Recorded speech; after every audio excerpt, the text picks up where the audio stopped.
Today, let's talk about the remainder theorem. So, in the remainder theorem, if the polynomial p of x, so we have here p of x is divided by x minus c, then the remainder is p of c. Paano nga ba natin sinabi na yung ating remainder ay magiging p of c? So, recall tayo na sinabi natin sa ating mga previous lesson na p of x is equal to q of x times d of x plus r.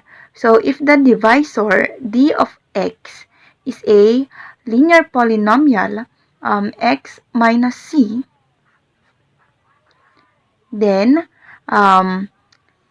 p of x, sasabihin natin na yung p of x is equal to q of x times, ito ay papalitan lang natin ng x minus c. So, we have times x minus c plus yung ating remainder. So, if x is equal to c, then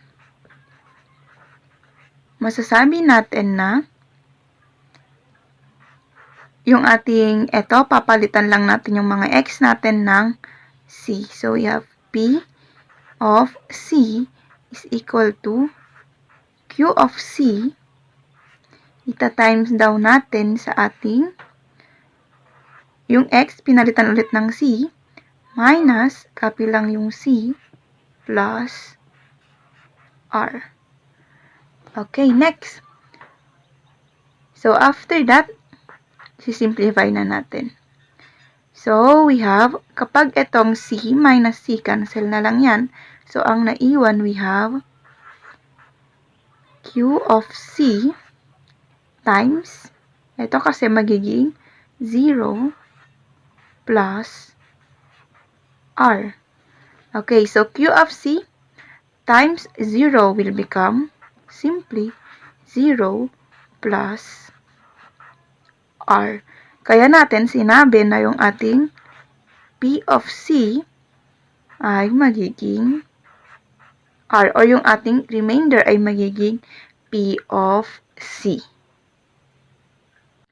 So, this proves the remainder theorem, which states that p of c is the remainder when a polynomial p of x is divided by x minus c. So, for better understanding, let's have an example.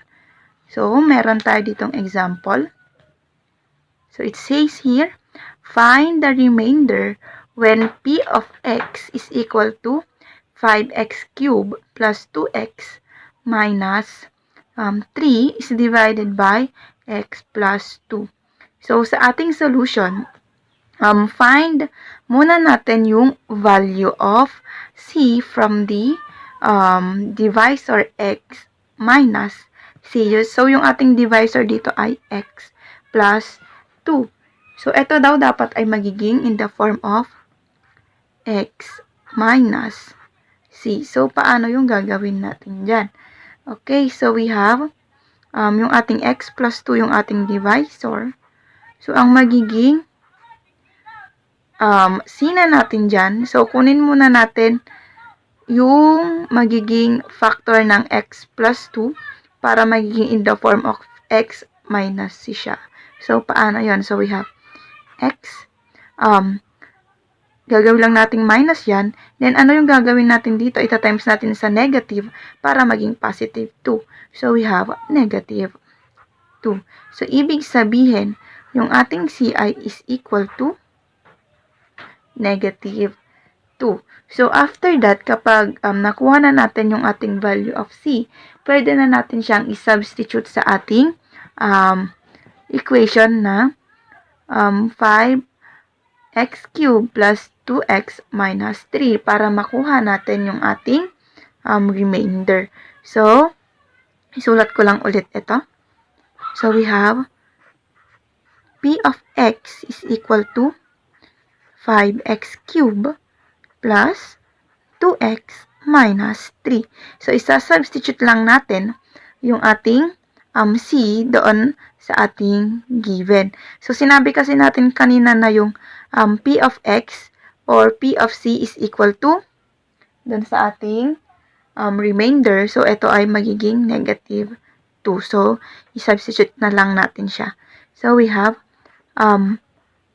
p of negative 2 is equal to 5 times negative 2 cube plus 2 times negative 2 minus 3. Okay, so after that, pwede na natin siyang i-simplify. So, ito, kasi may exponent tayo dito, copy muna natin yung 5. Then, we have negative 2 cube. Ang ibig sabihin yan ay negative 2 times negative 2 times negative 2. So, negative 2 times negative 2 will give us positive 4. Then, positive 4 times negative 2 ulit, magiging negative 8. So, ito times natin yung negative 8. Then, next is, positive 2 times negative 2 will give us negative 4. Then, copy lang yung negative 3. Okay, next, ito na tayo. So, is equal to ulit, 5 times negative 8 will give us negative 40 minus 4 minus 3.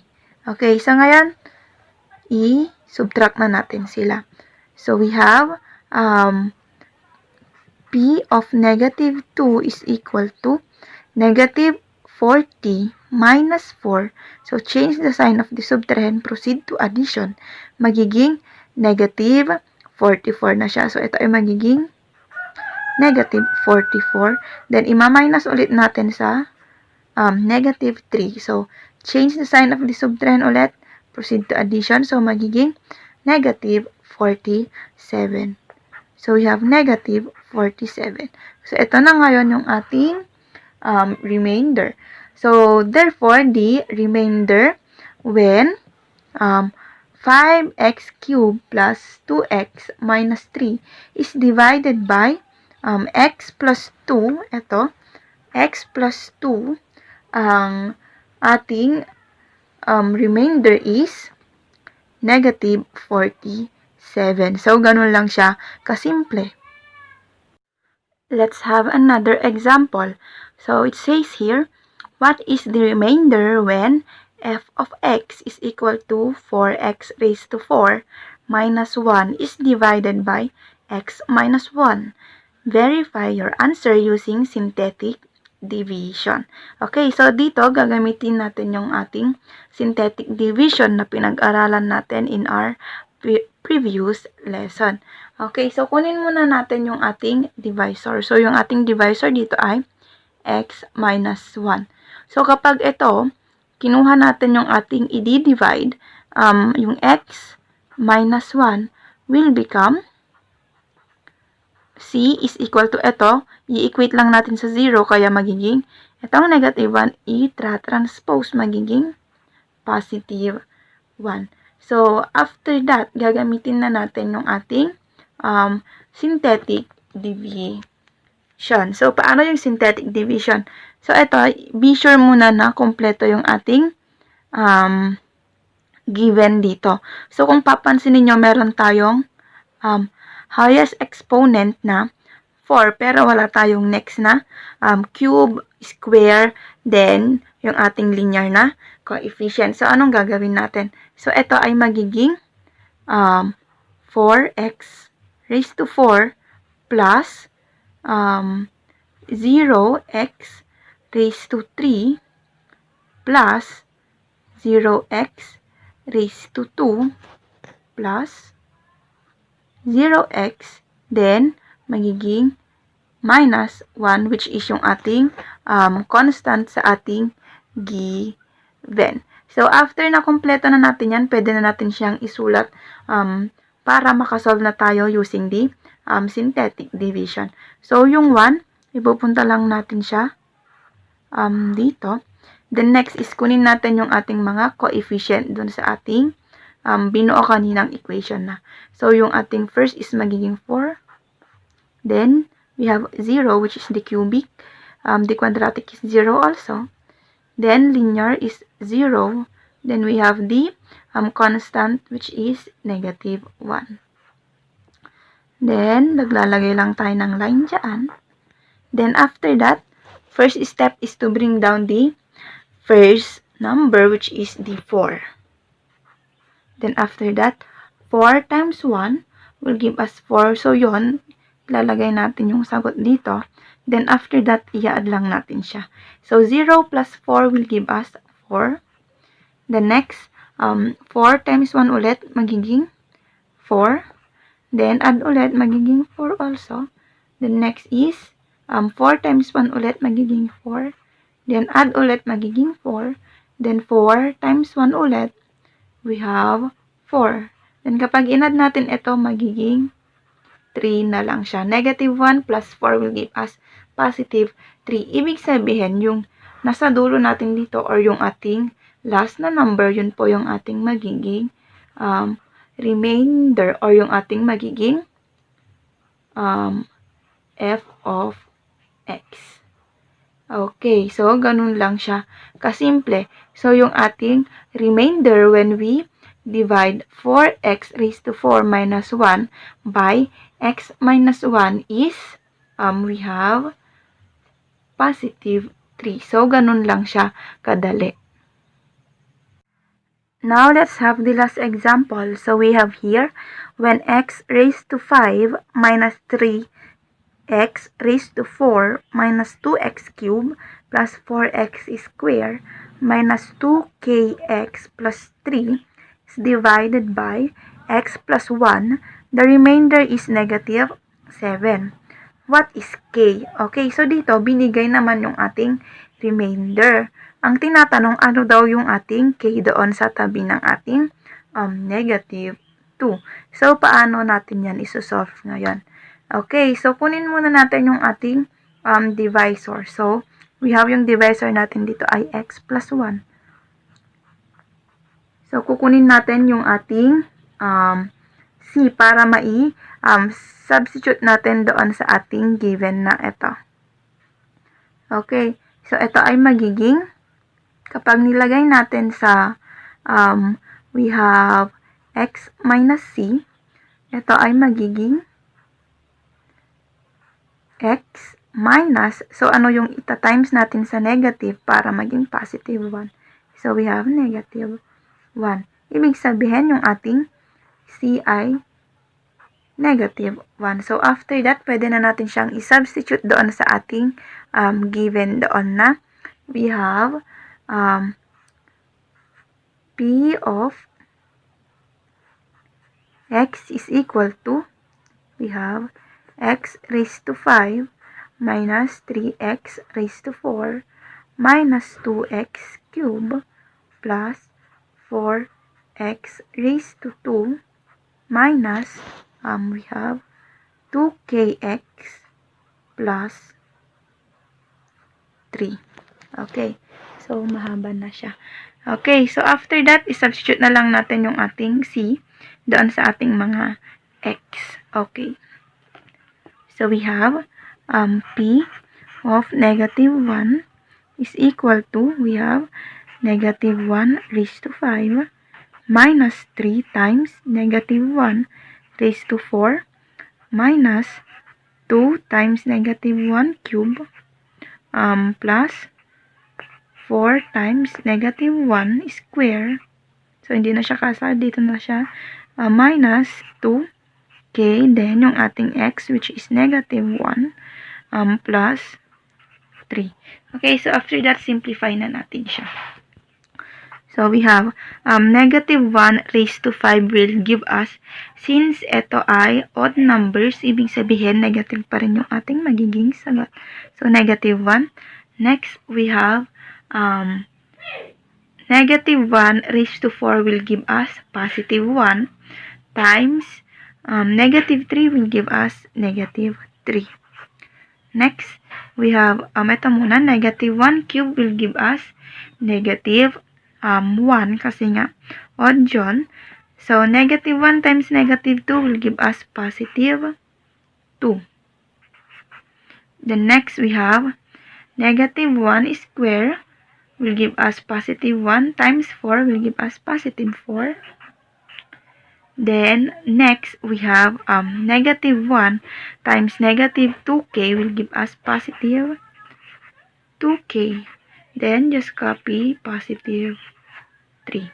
Okay, so ngayon i-simplify na natin. Pagsamahin na natin lahat ng constant. So we have p of negative 1 is equal to negative 1 minus 3 will give us negative 4. Negative 4 plus 2 will give us negative 2. Negative 2 plus 4 will give us positive 2. Then, yung isang constant pa natin ay 3. So, positive 2 plus 3 will give us positive 5.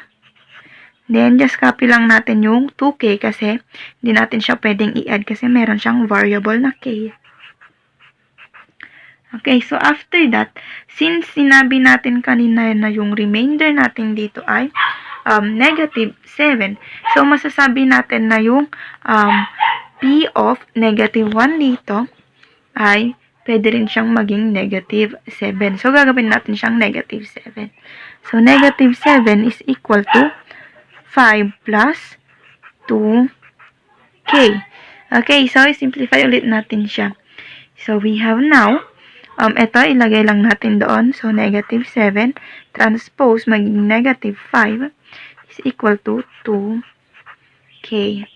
Okay, so negative 7 minus 5 will give us, so change the sign. Proceed to addition, magiging negative 12 is equal to 2k. So, para makuha natin yung value ng k dyan, divide both sides by 2. So, yung ating k will be negative 6. So, nakuha na natin ngayon yung value ng ating k, which is negative 6. Para ma-check natin kung tama ba yung nakuha nating k na negative 6, ilagay muna natin yung negative 6 doon sa ating given na equation kanina na ito. Yan. So, ilalagay lang natin yung negative 6 doon sa ating k para makuha natin yung ating final na given equation. Then, after that, gagamitin natin yung synthetic division para makita natin kung negative 7 ba talaga yung remainder na sinabi doon sa ating given problem kanina na yan, remainder is negative 7. So, ilagay muna natin dito sa k yung ating value na negative 6. So, yung ating magiging p of x is equal to, copy lang natin yung x raised to 5 minus 3x raised to 4 minus 2x cubed plus 4x square minus 2. Then, yung ating k ay negative 6. Negative 6 x plus, we have here the constant 3. Okay, so after that, simplify muna natin para makuha natin yung equation na gagamitin natin for synthetic division para ma-check natin kung tama ba yung ating nakuhang negative 6 kapag nakuha natin yung remainder na negative 7. Okay. So, we have, copy lang natin ito. So, we have x raised to 5 minus 3x raised to 4 minus 2x cubed plus 4x raised to 2. Ito. So, negative 2 times negative 6 will give us positive 12 times x will give us positive 12x. Then, copy lang natin yung constant natin na 3. So, para ma-check natin kung tama ba yung nakuha nating negative 6, i-check natin siya using synthetic division. So, kapag nakuha na natin na yung remainder natin ay negative 7, which is sinabi kanina dito, yung remainder is negative 7, then tama yung nakuha nating value ng ating k. Okay, so ano ba yung gagamitin natin dyan na c? So, we have negative 1. So, ilalagay lang natin ngayon dito yung negative 1. Then, isulat natin yung ating mga numbers. So, dito yung constant natin dyan ay 1. Next, we have negative 3. Then, negative 2. Sa ating quadratic ay 4. Sa ating linear ay 12. Then, yung ating constant ay 3. So, lagyan lang ulit natin ng line. Yan. Then, i-bring down natin yung 1. 1 times negative 1 will give us negative 1. Then, add lang natin ito. Negative 3 plus negative 1 will give us negative 4. The next, negative 4 times negative 1 will give us positive 4. Then, add lang natin tong negative 2 and 4. Magiging positive 2. Then, positive 2 times negative 1, we have negative 2. Then, add natin, magiging positive 2. Next, 2 times negative 1 will give us negative 2. Then, add ulit, magiging positive 10. Then, i-times 10 times negative 1 will give us negative 10. Then, kapag pinag-add natin yung 3, positive 3 plus negative 10, magiging negative 7. So, ito yung ating remainder. Nakuha natin ay negative 7, which is sinabi kanina doon sa ating given problem na yung ating remainder daw ay negative 7. So, tama yung nakuha natin na k, which is negative 6. So, ganun lang siya kasimple. So, that's how to solve using the remainder theorem. So, hope you understand it well and see you on our next video lesson.